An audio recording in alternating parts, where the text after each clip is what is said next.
Halo teman-teman semuanya, Assalamualaikum warahmatullahi wabarakatuh.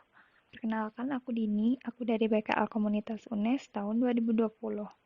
Di video kali ini, aku bakal nge-share ke teman-teman semuanya tentang informasi yang berkaitan dengan COVID-19. Jangan di-skip ya. Di tengah wabah COVID-19, muncul satu fenomena sosial yang berpotensi memperparah situasi, yakni stigma sosial atau asosiasi negatif terhadap seseorang atau sekelompok orang yang mengalami gejala atau menyandang penyakit tertentu. Mereka diberi label, stereotip, didiskriminasi, diperlakukan berbeda, dan juga mengalami pelecehan status karena terasosiasi dengan sebuah penyakit. Lalu, apa sih penyebab stigma sosial dan juga didiskriminasi itu bisa muncul? Nah, sebagai penyakit baru, banyak yang belum diketahui tentang pandemi COVID-19. Terlebih, manusia cenderung takut pada sesuatu yang belum diketahui dan lebih mudah menghubungkan rasa takut pada kelompok yang berbeda atau lain. Inilah yang menyebabkan munculnya stigma sosial dan didiskriminasi terhadap etnis tertentu dan juga orang yang dianggap mempunyai hubungan dengan virus ini.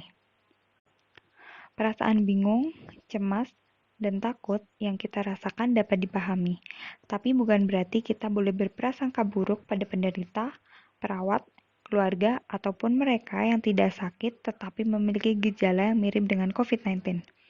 Jika terus terpelihara di masyarakat, stigma sosial dapat membuat orang-orang menyembunyikan sakitnya supaya tidak didiskriminasi, mencegah mereka mencari bantuan kesehatan dengan segera, dan juga membuat mereka tidak menjalankan perilaku hidup yang sehat. Stop stigma sosial dengan cara membangun rasa percaya pada layanan dan saran kesehatan yang bisa diandalkan. Yang kedua, menunjukkan empati terhadap mereka yang terdampak COVID-19. Yang ketiga, memahami wabah itu sendiri. Yang keempat, melakukan upaya yang praktis dan efektif sehingga orang bisa menjaga keselamatan diri dan juga orang yang mereka cintai. Lalu, bagaimana kita bisa mencegah dan juga stop stigma sosial ini? Yang pertama, dengan bantuan para influencer, pemimpin agama, pejabat publik, selebriti, tokoh masyarakat, dapat memperkuat pesan yang mengurangi stigma sosial, mengundang khalayak untuk merenung dan berempati pada orang-orang yang terstigma, dan juga mengumpulkan gagasan untuk mendukung mereka. Selain itu, rumah sakit, lembaga penelitian, universitas, dan juga institusi lainnya dapat meluruskan hoaks dengan fakta-fakta. Nah, stigma sosial ini bisa terjadi akibat kurangnya pengetahuan tentang COVID-19.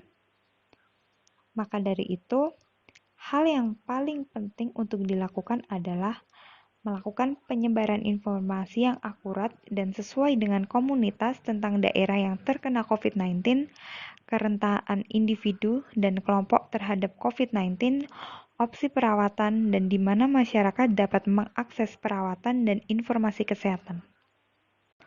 Lalu, apa aja sih bahaya stigma sosial? Yang pertama, dapat membuat orang menyembunyikan status kesehatannya. Lalu yang kedua, dapat membuat orang enggan untuk memeriksakan diri. Lalu yang ketiga, dapat membuat orang kabur saat akan diperiksa, diobati, atau dikarantina. Sehingga hal ini dapat memperbesar risiko penularan penyakit di masyarakat. Bagaimana kita bisa menghindari stigma sosial? Yang pertama, menyebut dengan nama yang benar, yaitu penyakit COVID-19, bukan virus Wuhan, virus Cina, atau flu Asia. Lalu yang kedua, tidak menyebut orang yang terjangkit COVID-19 sebagai korban atau penderita, tetapi menyebutnya sebagai pasien. Lalu hindari juga untuk melabel orang, kelompok, etnis, atau daerah tertentu sebagai penyebab atau penyebar COVID-19. Berikan dukungan bagi mereka yang terdampak, baik pasien, keluarga pasien, atau masyarakat sekitar. Lalu dapat juga dengan memberikan penghargaan kepada petugas kesehatan yang merawat pasien COVID-19. Mereka adalah pahlawan dalam perang melawan wabah ini.